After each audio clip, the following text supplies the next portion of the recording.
Hello everyone and welcome back to Tech of Real. Here we make tutorials on topics that might be helpful to you in one way or the other, and today I'm going to be showing you guys on how you can change your password on Google.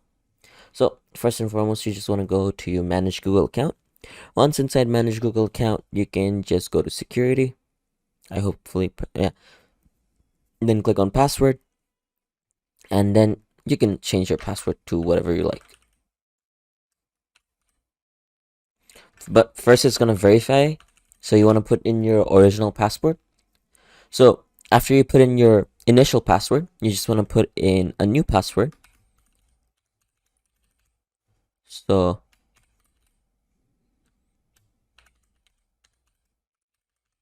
and that's going to be my new password. Passwords don't match. What did I do wrong? I have no idea. Hopefully now it'll match. Okay, now it matched.